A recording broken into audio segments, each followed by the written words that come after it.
자, 오늘 로마서 강의 40번째 사랑의 빚진 자들이라는 제목으로 말씀 나누도록 하겠습니다. 떼인 돈을 받아들입니다. 혹시 그런 광고 보셨나요? 떼인 돈을 받아들입니다. 가끔 이렇게 운전을 하거나 길거리에 가다 보면 그런 현수막이 이렇게 걸려 있는 것을 보게 됩니다. 그때 여러분들은 어떤 마음이 드세요? 그때 저는 그걸 보면 영화에 이렇게 한 장면이 생각이 나요. 보통 이제 영화에 보면 떼인 돈을 받기 위해서 막 폭력을 쓰기도 하고 막 온갖 나쁜 짓을 다 하지 않습니까? 실제적으로 이런 일들이 우리나라에서도 종종은 아니지만 가끔 일어난다고 그래요. 그리고 또 이렇게 빌려준 돈을 받지 못하게 되면 본인들이 늘 그것을 이렇게 받을 수가 없으니까 합법적으로 그런 것을 이렇게 받을 수 있는 그런 그 기관이 있는가 봐요. 2022년도 자료를 보니까 우리나라에 공식적으로 한 34개 정도 그런 기관이 있답니다. 물론 합법적으로 하는데 그 중에 가끔은 이런 사채라든지 불법으로 돈을 이렇게 빌려주거나 혹은 불법으로 사람들에게 이렇게 빌려간 돈을 받아내는 그런 사람들이 이 극단적으로 어떤 방법을 써서 극단적인 상황에 이런 일들이 종종 이렇게 일어나기도 합니다. 작년 9월쯤에 불법 추심에 시달려서 극단적 선택을 한 싱글맘에 관한 그런 기사가 이렇게 한동안 이렇게 신문과 매스컴에 떠돌던 때가 있었습니다. 6살 아이를 기르고 있는 그런 싱글맘이었는데요. 홀로 아이를 기르다 보니까 얼마나 힘들겠어요. 그래서 몇십만 원을 빌렸대요. 몇십만 원. 제가 두 곳에서 빌린 계산을 해보니까 100만 원이 조금 넘어요. 몇십만 원을 빌렸는데 이것이 살인적 금리 그래가지고 한 달 만에 1,000만 원이 됐답니다. 1,000만 원. 이게 100만 원 조금 넘는 돈에 거의 10배가 되는 그런 돈을 이렇게 내라고, 그거 빌려간 돈 이자 갚아라고 막 돈을 내라고, 이게 막 갑자기 불어나니까 몇십만 원이 없어가지고 돈 100만 원 넣는 돈이 없어가지고 이게 손을 그곳에 내밀어서 본인이 빌릴 정도니까 1,000만 원은 갚을 능력이 도저히 안 되죠. 문제는 그 뒤에 이 갚을 능력이 안 되니까는 매일 수백 통의 막 문자 폭탄, 그 다음에 전화, 거기에다 가족들과 지인들에게까지 협박을 하게 되자 이분이 이 싱글맘이 극단적인 그런 선택을 했습니다. 극단적인 사례지만 빚을 지고 사는 그런 문제는 고대나 현대나 쉽지 않은 것 같습니다. 예수님 당시도 마찬가지였습니다. 오늘 바울은 아무에게도 빚을 지지 말라라고 말한 것을 보아서 바울 시대에도 빚에 대한 문제들이 좀 심각했던 게 분명합니다. 당시 빚은 개인의 삶과 자유를 위협하는 중요한 요소였는데요. 빚에 대한 채무를 이행하지 않을 시 어떤 일들이 있었냐면은 기원전 5세기경, 예수님보다는 조금 그 앞전의 일이지만 넥숨이라고 하는 그런 제도가 로마에 있었대요. 이게 넥숨은 빚이라는 말인데 빚에 관한 그런 제도가 있었다고 합니다. 빚을 갚지 못하게 되면 이 사람들 갖다가 노예로 이렇게 삼거나 혹은 그 사람에게 이게 감옥을 이렇게 보낼 수 있는 그런 법적인 그런 제도들이 있어요. 넥숨이라는 제도가 그런 제도였답니다. 그뿐만 아니라 12표법이라는 게 있었는데 일정한 기간 동안 빚을 갚기로 한 날로부터 대략은 한 30일 정도, 보통 30일이라고 하는데 30일 내에 빚을 갚지 못하게 되면 이 12표법에 의하면 그 사람을 감옥에 보낼 수가 있었대요. 그 감옥의 이름이 채무감옥이랍니다. 우리말로 번역하자면 채무, 빚진 사람들이 가는 감옥이래요. 만약에 가족이 대신 돈을 갚아주지 않으면 평생 갇혀 있을 수도 있었답니다. 그래서 기원전 1세기경에 로마의 정치가 키케로는 빚진 자들은 자유를 포기해야 한다라고, 빚진 자들은 자유를 포기해야 된다고, 빚진 것이 얼마나 힘든 삶의 결과를 가져다 주는지 그렇게 이야기했습니다. 이런 배경하에 있는 신약시대도 빚진 자에 대한 그런 비슷한 제도들이 있었던 것 같아요. 그래서 예수님의 비유 중에 마태복음 18장 25절에 그 비유 중에 이런 내용이 나옵니다. 갚을 것이 없는지라 주인이 명하여 그 몸과 그 사람을 얘기하는 거죠. 빚진 자, 아내와 자식들 그리고 모든 소유를 다 팔아. 그러니까 이 사람을 노예로 팔아서, 사람을 팔아서라도 이 빚을 갚아라라고 할 정도로 예수님 당시에서도 빚을 갚지 못하면 가족까지도 팔려갈 수 있는 당시의 그런 현실을 볼 수 있는 말씀입니다. 그러니까 빚을 진다는 것은 얼마나 위험하고 힘든 일인지를 알 수가 있죠. 이상에서 살펴본 것처럼 빚을 진다는 것은 자신뿐만 아니라 가족에게까지 악영향을 끼칩니다. 그런데 바울은 이 무거운 빚에 대한 개념을 완전히 오늘 본문에서 뒤엎습니다. 빚은 이렇게 좋지 않은 것인데 오늘 이렇게 얘기해요. 8절입니다. 사랑의 빚 외에는 아무에게든지 아무 빚도 지지 말라. 사랑의 빚은 저래요. 다른 빚은 지지 말라고 하는데 사랑의 빚은 저라고 그렇게 이야기합니다. 오직 사랑의 빚만 지라고 그렇게 이야기합니다. 자, 그렇다면 왜 사도 바울은 사랑의 빚에 대해서 이야기했을까요? 왜 우리는 사랑의 빚진 자로 살아야 된다 그렇게 우리에게 이야기할까요? 첫 번째로 하나님께서 우리를 먼저 사랑하셨기에 우리는 하나님의 사랑에 빚진 자들이기 때문에 그렇습니다. 하나님의 사랑에 빚진 자들. 요한일서 4장 19절 말씀을 한 목소리 같이 한번 읽어볼까요? 자, 시작. 우리가 사랑함은 그가 먼저 우리를 사랑하셨습니다. 우리가 사랑하는 것은 하나님께서 나를 먼저 사랑하셨대요. 먼저 하나님께서 시간적으로나 모든 것을 볼 때 하나님께서 우리를 먼저 사랑하셨답니다. 우리는 원래 어떤 존재였었죠? 에베소서 2장 3절 말씀에 의하면 우리는 다른 이들과 같이 본질상 진노의 자식이었다. 이 죄 때문에 하나님의 진노를 받을 수밖에 없는 그런 존재였다고 그렇게 이야기합니다. 하나님께서 주인임에도 불구하고 자기 욕심과 마음대로 살기 때문에 그 결과로 죄로 인하여서 본질상 진노의 자녀, 죽을 수밖에 없는 그런 사람이었었대요. 그런데 우리를 대신해서 예수님께서 십자가에서 돌아가셨죠. 우리가 잘 아는 로마서 5장 8절입니다. 우리가 아직 죄인 되었을 때, 우리가 본질상 진노의 자식이 되어 죽을 수밖에 없을 때 그리스도께서 우리를 위하여 죽으심으로, 예수께서 우리를 위하여 죽으심으로 하나님께서 우리에 대한 자기의 사랑을 확증해 주셨다. 우리가 죄 가운데 있을 때 예수 그리스도를 통하여서 우리의 모든 죄값을 다 갚아줌으로 본질상 진노의 자식, 죽을 수밖에 없는 우리를 위해서 예수님께서 대신 갚아주셨다는 거예요. 예수님께서 갚아주셨다라는 완전한 선언이 예수님의 십자가에서 있었는데요. 요한복음 19장 30절입니다. 예수께서 신 포도주를 받으신 후에 이르시되 다 이루었다 하시고, 여러분 잘 아시는 말씀이죠. 예수님께서 십자가에 사셨던 7 그 말씀, 우리 가상칠언이라고 하는데 그때 예수님께서 다 이루었다라고 그렇게 이야기합니다.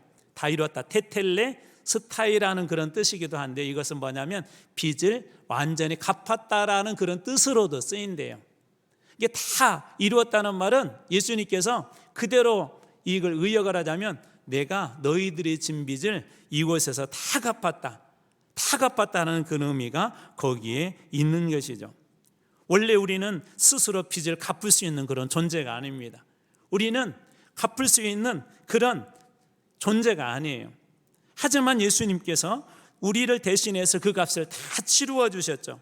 우리는 그 사랑을 값없이 이렇게 받았고 이제 더 이상 본질상 진노의 자녀, 심판의 자녀에 머물지 않아도 되고 이제 그런 본질상 진노의 자식을 이제는 그리스도의 자녀로, 하나님의 자녀로 우리를 사랑받는 자녀로 그렇게 불러주신 것입니다. 자, 그렇다면 우리는 하나님의 사랑에 빚진 자인 것이 분명하죠.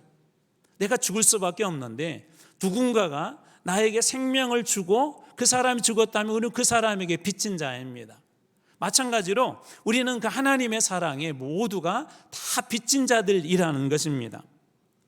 두 번째로 우리는 하나님뿐만 아니라 이웃에 대해서도, 이웃의 사랑에 대해서도 빚진 자다 그렇게 이야기하는데요. 사도 바울이 로마서 1장 14절에서도 이런 고백을 합니다. 헬라인이나 야만인이나 지혜 있는 자나 어리석은 자에게 내가 다 빚진 자다. 다 내가 빚진 자다. 헬라인, 야만인, 지혜 있는 자, 어리석은 자, 이 안에는 예수 그리스도를 믿지 않는 사람들을 다 포함하고 있습니다. 야만인이라든지 헬라인이라든지 다는 아니지만 어리석은 자들은 그리스도를 알지 못한 사람들이에요. 그런 사람들에게도 이 바울은 뭐라고 하냐면 내가 다 빚진 자다 그렇게 이야기합니다. 여러분 가만히 생각해 보면 우리는 사실 누군가의 도움으로 다 살아가고 있죠. 농부들이 농사를 지어줬기 때문에 우리가 먹을 수 있는 쌀을 구하거나 야채를 구할 수가 있습니다. 의사들이 우리의 병을 봐주고 치료해 주기 때문에 그래도 빨리 이 문제가 생겨도 회복할 수가 있죠. 군인들이 나라를 지켜주기 때문에 우리가 저녁에 편히 잘 수 있는 것입니다. 제가 군대에 있을 때 가장 힘들었던 게 뭐냐면 불침번이나 밖에서 야간 근무하는 거였어요. 더군다나 막 새벽 1, 2시 정도 되었을 때 깨워서 그때 나가서 근무를 하려고 하면 얼마나 힘든지 그때 그런 생각을 해요. 누가 이런 거 만들어 놔가지고 왜 이렇게 힘들게 하냐고. 그런데 군인들이 지금도 밤에 나라를 지키거든요. 경찰들이 한밤에도 나라를 지켜요. 그분들이 지켜주기 때문에 우리가 그래도 편안하게 잠을 잘 수가 있는 것입니다. 여러분 근데 한번 이렇게 상상을 해보세요. 그분들이 완전하기 때문에 나라를 지켜주는 그 도움이, 혹은 우리를 지켜주는 그런 도움이, 의사들이 주는 그 도움이 그분들이 완전하기 때문에 우리에게 유효합니까? 조금 불완전하더라도 의사들의 치료나 군인들의 그 나라를 지켜주는 것들이 우리들에게 유효합니까? 사람은 완전하지는 않아요. 다 부족해요. 부족한 중에도 그래도 맡겨진 그런 일들을 잘 감당해 주는 사람들이 있기 때문에 오늘 우리가 살아가고 있는 것입니다. 다시 말해서 세상은 완벽한 사람들에 의해서 움직일 수가 없어요. 우리는 완벽한 사람이 없기 때문에 모두 다 조금씩 불완전하지만, 그러나 나와 다르지만 그런 사람들이 모여서 의술이 되고 그것이 군대의 힘이 되고 그것이 경찰의 힘이 되어서 도둑으로부터, 강도로부터, 적군으로부터, 병으로부터 우리를 지켜주고 보호하고 있다는 거예요. 우리는 종종 이 같은 사실들을 놓쳐버리고 어떤 면들을 보려고 하냐면 그 사람의 잘못된 것들만 확대경으로 자꾸 보려고 합니다. 거기에다가 요즘 시대는 상당히 자기 주장이 이렇게 세진 그런 세대가 되었어요. 자기 주장이 진리처럼 되어가지고 다름과 틀림을 구분을 못하는 경우들을 종종 보게 됩니다. 여러분 다르다는 것과 틀리다는 것은 차이가 있어요, 없어요? 차이가 있죠, 그렇죠? 다른 거하고 틀린 것은 분명히 차이가 있어요. 남자와 여자는 다를까요? 틀릴까요? 그렇죠. 남자와 여자는 달라요. 남자들은 다는 아닌데 일반적으로요. 남자들은 스트레스 받으면 동굴로 들어간대요.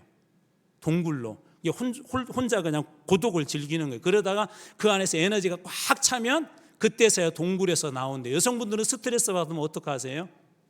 그렇죠. 수다 떨죠. 모여서. 수다를 떨어야 이 스트레스가 풀려요. 틀린 것이 아니라 다른 것이죠. 또 남자들은 객관적이고 이성적이고 합리적인 것을 이렇게 좋아하는데요. 여성들은 주관적이고 감성적인 것을 좋아한대요. 어디 식당을 가는데 그래서 남자와 여자는 다른 결정을 하죠. 남자들은 값싸고 양이 많은 곳, 좀 합리적인 곳으로 가요. 근데 여성들은 좀 비싸더라도 이왕이면 분위기가 좋은 곳. 그게 다른 건가요? 틀린 건가요? 다른 것이죠. 그건 다른 겁니다. 예를 들어서 어떤 분이 이제 이렇게 여행을 이렇게 가게 되는데 한 팀은 태국으로 가고 한 팀은 필리핀으로 갔어요. 그럴 때 좋지 뭐 왜 거기 필리핀으로 가는 거야? 왜 틀린 여행을 하는 거야? 라고 말할 수는 없죠. 그건 다른 거예요. 그건 다른 것이지 틀린 것이 아닙니다. 또 음식을 어떤 사람은 짜장면을 먹고 어떤 사람은 한식을 먹는데 왜 저 사람들은 틀린 음식을 먹지라고 말하지 않습니다. 그것은 다른 거예요. 다른 것과 틀린 것을 명확하게 구분하지 못하면은 어떤 문제가 생기게 되냐면요, 우리의 영적인 혼란이 옵니다. 여러분 진리의 문제는 다른 것이 아니라 틀리냐 옳으냐의 문제로 판단해야 될 것이에요. 예를 들자면 우리 교회도 중요한 진리를 가지고 있죠. 성경에 기초한 믿음, 구원의 교리 등 이런 것들은 중요한 진리들이면서도 본질적인 문제들이죠. 본질적인 문제들은 중요하기 때문에 함부로 다루어서는 안 됩니다. 본질은 바뀌어서는 안 돼요. 본질이 만약 바뀌어버리게 되면 그것은 다른 게 아니라 그것은 틀린 게 되는 것입니다. 그래서 특별히 교회가 늘 무엇을 생각하냐면 사람들의 의견들이 이렇게 할 때 저게 본질에 기초한 건가 아니면 다른 건가 틀린 건가를 구분하지 못하면 거기에서 갈등이 생깁니다. 그래서 17세기에 마르코 안토니오 도미니스라고 하는 그런 분이 이렇게 선언을 하고 그 뒤에 뭐 어거스틴이라든지 우리 존 스토트 목사님이라든지 이런 분들이 그 뒤에도 계속 이렇게 이야기했던 오래된 기독교 격언이 하나가 있는데요. 한번 잘 들어보십시오. 본질적인 것에는 일치를, 비본질적인 것에는 자유를, 이것은 다름에 대한 이야기죠.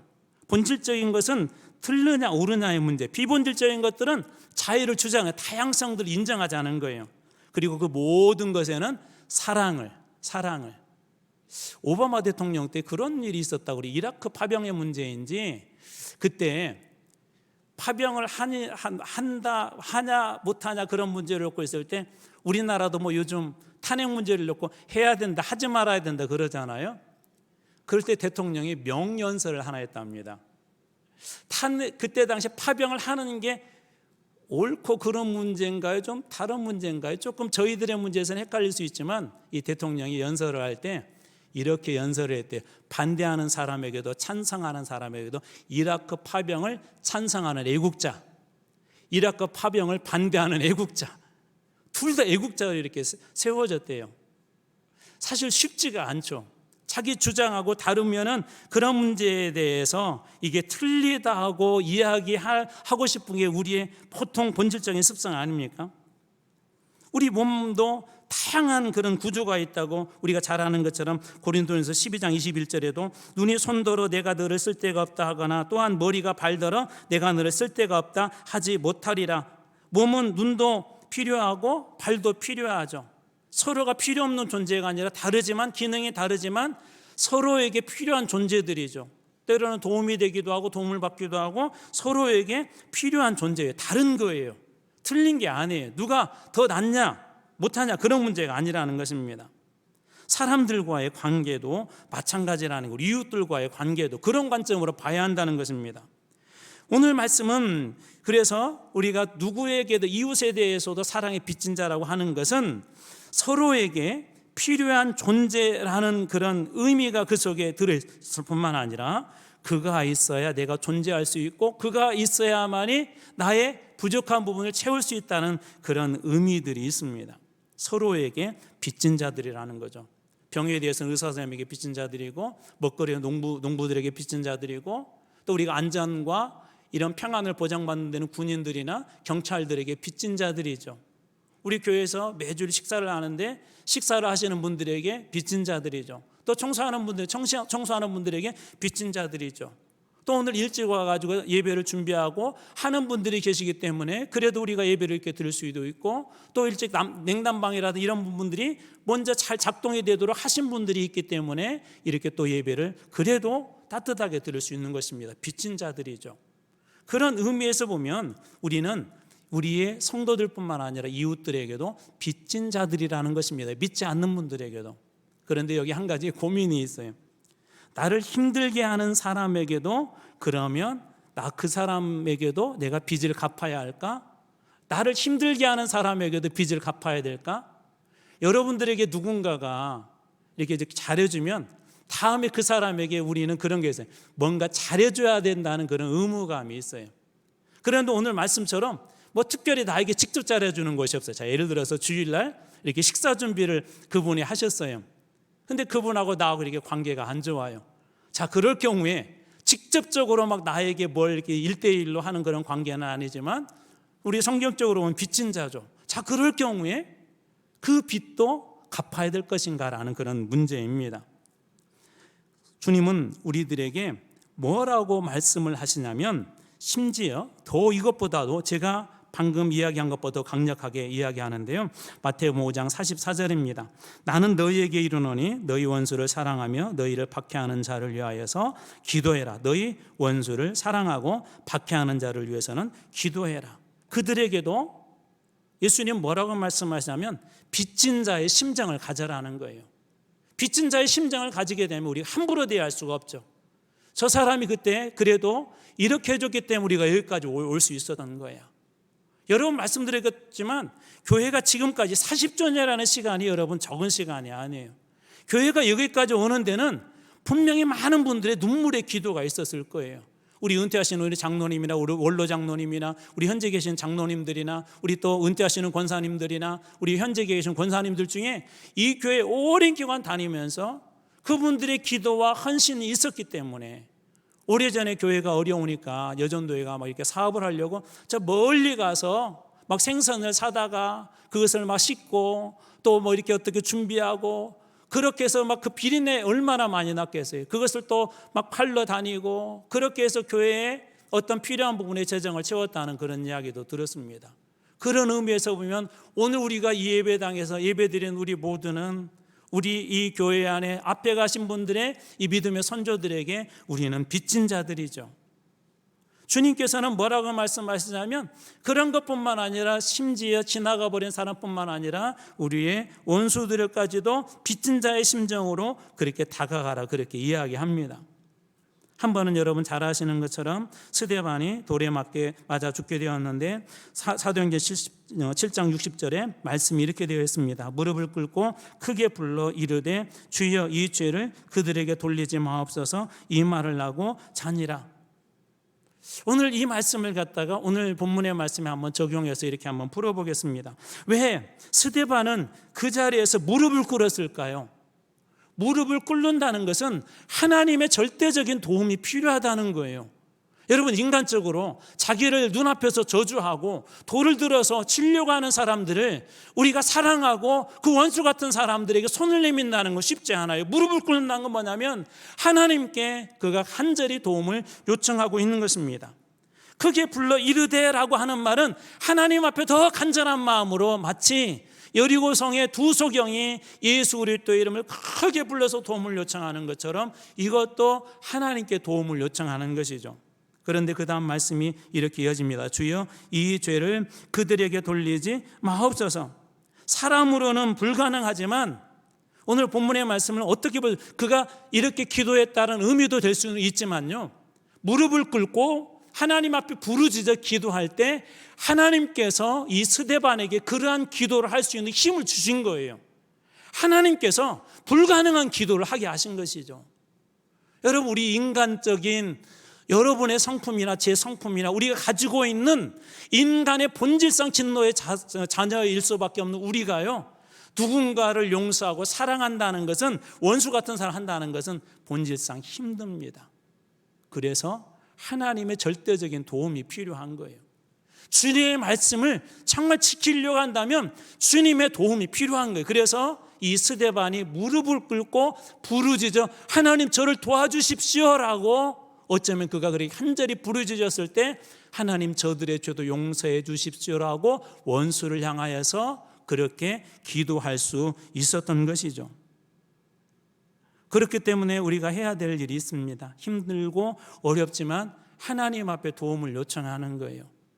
용서하기 힘들지만 그 사람에게 제가 빚진 게 뭐가 있어요? 제가 갚을 게 뭐가 있어요가 아니라 그것도 힘들지만 하나님 앞에 무릎 꿇고 부르짖어 기도할 때 그때 하나님께서 여러분에게 성령을 보내주시면 성령께서 여러분들 스스로는 이 입을 열지 못하지만 성령님께서 여러분의 입을 열어서 원수도 사랑할 수 있는 마음을, 그를 위해서도 기도할 수 있는 마음을, 그를 위해서 눈물을 흘릴 수 있는 마음을 우리 성령님께서 주실 줄 믿으시기 바랍니다. 사람의 힘으로는 되지 아니하지만 우리 성령님께서는 우리의 입술과 우리의 생각을 그렇게 열어서 바꿀 수 있는 분이 우리 주님이세요. 사랑의 빚진 자라면 그러면 어떻게 해야 될까요? 주님 앞에 구하는 거예요. 무릎 꿇고 부르짖는 것입니다. 또 하나 여러분들에게 제안하자면 판단을 멈추십시오. 우리는 자꾸 묵상을 하려고 그래요. 스데반이나 예수님 십자가에 매달렸을 때 원수들을 묵상하지 않았어요. 그들이 집중했던 것은 하나님이었습니다. 오히려 하나님을 바라보았습니다. 원수들에게 집중한 것이 아니라 하나님을 바라볼 때 예수님도 그들을 향하여서 죄를 용서해 달라고, 스데반도 죄를 용서해 달라고 그렇게 기도할 수 있었던 것이죠. 원수를 묵상하면 속상하고 관계만 더 틀어집니다. 내 마음만 아픕니다. 내 속만 썩어져 갑니다. 그러다가 육신의 병이 찾아옵니다. 면역체계가 다 뭉개져 버리고 깨어져 버리고 결국 내 인생도 망하게 됩니다. 그러나 주님을 묵상하면, 판단을 잠시 보려하고 주님을 묵상하게 되면 하나님께서 우리에게 부어주는 따뜻한 그런 사랑이 있습니다. 그래도 내가 예수 믿는 사람처럼 살려고 그래도 몸부림치는구나. 우리는 하나님으로부터 오는 그런 음성과 주님께서 붙잡아준 그 힘으로만이 사랑의 빚진 자가 되어서 원수 같은 사람에게도 그런 마음으로 다가갈 수 있는 것입니다. 로마서 12장 21절에 우리들에게 이렇게 바울 통해서 권면했죠. 악에게 지지 말고 선으로 악을 이기라. 저는 여러분들이 악에게 지는 그런 사람이 아니라 선으로 악을 이기는 그런 분들이 다 되길 주님으로 축원합니다. 주님 앞에 나가십시오. 힘들어도 고백해 보십시오. 그때 선으로 악을 이길 수 있는 힘을 우리 주님께서 주실 줄로 믿습니다. 그리고 마지막 세 번째로, 사랑의 빚진 자로 우리가 살아가야 될 이유가 있어요. 사랑이 율법의 완성이기 때문에 그렇습니다. 그리스도인들은 어떤 사람이라고 그랬죠? 예수 그리스도를 믿는 사람들이라고 했죠. 그분의 말씀을 듣고 그분의 말씀대로 살아내는 사람이 그리스도인들이에요. 그러면 우리 그리스도인들은 구약적으로 어떻게 하죠? 그 율법대로 우리는 살아가야 되겠죠. 근데 율법은 우리가 앞에서 보았듯이 우리는 율법을 다 지킬 수 있어요, 없어요? 우리는 없어요. 우리는 절대로 그걸 지킬 수 없어요. 그런데 그 율법을 완성할 수가 있답니다. 13장 8절 뒷부분입니다. 남을 사랑하는 자는 율법을 다 이루었느니라. 율법을 다 이루었다는 말이에요. 율법이 요구하는 것을 다 채웠대요. 율법이 요구하는 거죠. 어떤 사람이 그랬다고요? 남을 사랑하는 사람이 그랬대요. 또 사랑은 율법의 핵심이래요. 9절입니다. 간음하지 말라, 살인하지 말라, 도둑질하지 말라, 탐내지 말라 한 것과 그 외에 다른 계명이 있을지라도 내 이웃을 내 자신과 같이 사랑하라 하신 그 말씀 가운데 다 들어있느니라. 사랑하라 하신 그 말씀 가운데 다 들어있다는 말이 요약하다, 핵심적인 것을 요약하다는 그런 의미가 있어요. 그러니까 율법의 모든 것들이 사랑하라고 하는 이 명령 속에 다 요약되어 있다는 거예요. 율법의 핵심이라는 것입니다. 이 고등학교 때 대학 시험을 이렇게 앞두고 선생님이 수업을 하다가 중요한 건 어떻게 하죠? 빨간색 이렇게 칠하게 하고 밑줄 쫙 긋게 하지 않습니까? 바로 그 이야기예요. 여기에 다 들어있다는 말은 아나케 팔라이 오마이, 되게 길죠. 요약하다, 요점을 거기에 되풀이하다, 요점이 정리된 거라는 거예요. 그러니까 그것이 요점이라 핵심이라고 하는 것입니다. 율법의 궁극적인 목표는 결국 사랑이라는 것이죠. 우리가 잘 아는 것처럼 출애굽기 20장에 보면 10계명이 이렇게 나와 있죠. 1계명에서 4계명, 5계명에서 10계명, 하나님을 향한 것과 이웃을 향한 것이 있는데 이것이 모두 어떻게 연결해야 돼요? 하나님을 사랑하는 것과 이웃을 사랑하는 것. 그러니까 율법의 핵심은 무엇인 거예요? 바로 이 사랑이라는 것이죠. 마태복음 22장 30절에 40절에서도 예수님께서 하나님 사랑과 이웃 사랑이 율법의 요약이다, 율법의 강령이다 그렇게 되어 있는데 그것도 요약이다 그렇게 번역하셔도 괜찮아요. 율법의 핵심이다. 예수님께서 그렇게 말씀하지 않습니까? 또 갈라디아 5장 14절에서도 보십시오. 온 율법은 내 이웃 사랑하기를 내 자신과 같이 하라 하신 한 말씀, 내 이웃을 내 자신과 같이 사랑하라 하신 이 한 말씀이 온 율법은 그 말씀 가운데서 이루어졌대요. 그래서 오늘 10절 말씀에도 그러므로 사랑은 율법의 무엇이다? 완성이다라고 그래요. 사랑은 율법의 완성이다. 그러니까 여러분들이 하나님의 말씀, 하나님의 법을 잘 지키려고 하면 무엇을 잘하면 돼요? 좀 겁나는 건가요? 사랑을 하면 되죠. 사랑을 하면 되죠. 자, 여기서 한번 정리해 볼게요. 자, 그럼에도 불구하고 사랑을 해야 된다는 알지만 이성적으로 안 될 때가 있다 없다? 안 될 때가 있어요. 인간이기 때문에 그러는 거예요. 인간이기 때문에. 그래서 필요한 게 뭐예요? 우리 성령님의 도우심이 필요하고 예수님의 도우심이 필요해요. 그래서 기도의 자리, 선포의 자리가 중요합니다. 우리도 율법을 지킬 수 없는 그런 존재였었고 죽을 수밖에 없었는데 에베소서 2장 4절에 보면 긍휼이 풍성하신 하나님이 우리를 사랑하신 그 큰 사랑을 인하여, 그 큰 사랑으로 우리는 구원을 받았다는 거예요. 십자가의 큰 사랑으로 다 이루어 주셨다는 것입니다. 자, 그렇다면 어떻게 하면 될까요? 우리 모두는 사랑에 빚진 자들입니다. 첫 번째로 누구에게 빚진 자라고요? 하나님께 빚진 자들이에요. 여러분, 하나님께 빚진 자들이라면 우리는 누구를 위해서 살아야 돼요? 하나님을 위해서 살아야 되겠죠. 그분의 말씀을 따라 살아야 되겠죠. 누군가에게 빚을 졌다면 그 사람에게 우리가 최소한의 선의 호의를 베풀려고 하지 않습니까? 하나님께서 정말 우리에게 엄청난 사랑을 주셔서 그 사랑으로 우리가 구원을 받았다면 사랑의 빚진 자 분명합니다. 그렇다면 우리는 하나님의 말씀에 순종하며 그분의 사랑 속에 거하며 사는 것이 마땅합니다. 두 번째로 이 빚진 자는 또 누구에게 빚졌다고 그래요? 우리 이웃들에게 우리는 다 빚진 자들이에요. 설령 그 사람이 완벽하지 않는다 할지라도, 완전하지 않을지라도, 완벽하지 않을지라도 우리는 빚진 자들임이 분명해요. 누군가로부터 도움을 받았기 때문에 오늘 이 자리에 있는 것이죠. 그렇기 때문에 빚진 자들은 늘 어떤 마음이 있어요? 빚은 어떻게 해야 되는 거죠? 갚아야 되는 것이죠. 그렇죠? 하나님께 대해서도 이웃에 대해서도 갚아야 되는 심정으로 우리의 삶을 살아야 한다는 거예요. 아니, 그것을 실천하면서 살아야 한다는 것입니다. 특히 우리를 힘들게 하는 사람에게도 사랑을 선택하고 그 사람에게도 나도 저 사람에게도 그래도 빚진 자다라는 그런 심정으로 살아야 함을 오늘 주님께서 우리에게 말씀해 주시는 것입니다. 자, 이제 말씀을 마무리합니다. 그럼에도 불구하고 어떻다고요? 할 수 없을 때가 있어요. 그때 어떻게 해야 된다고요? 여러분, 기도의 자리에 나오십시오. 무릎 꿇고 하나님께 부르짖어. 우리 육신이 여기저기가 찢겨져가는 큰 상처를 당했을 때, 만약에 홀로 외딴 골짜기에 그렇게 떨어졌을 때 여러분들은 조용히 있겠습니까? 살려달라고 큰 소리 치겠죠. 누군가가 길을 걸어가다가 그 소리를 듣고 와서 나를 살려달라고 소리를 우리는 지를 것입니다. 만약 우리 안에 그리스도의 사랑이 완전히 메말라 버렸다면 우리는 영적으로 죽어가고 있는 게 분명합니다. 여러분, 세상에서도 육신이 살기 위해서 부르짖는데 우리 영혼이 메말라가고 죽어가고 있는데 하나님 앞에 부르짖지 않는다면 어떻게 될까요? 우리 안에 하나님의 사랑, 오늘 말씀대로 우리가 살아갈 수 있는 힘은 여러분들의 단순한 결단에서 나오는 것이 아니라 하나님께서 주실 때, 은혜 주실 때 원수 같은 사람도 정말 사랑할 수 있는 것입니다. 여러분, 잊지 마십시오. 우리 모두는 하나님께도 이웃에게도 심지어 원수 같은 사람에게도 빚진 자들임을 잊지 않고 살아갈 때 오늘 말씀이 여러분들 삶 가운데 살아서 역사하는 놀라운 일들을 경험하게 될 줄로 믿습니다. 기도하겠습니다.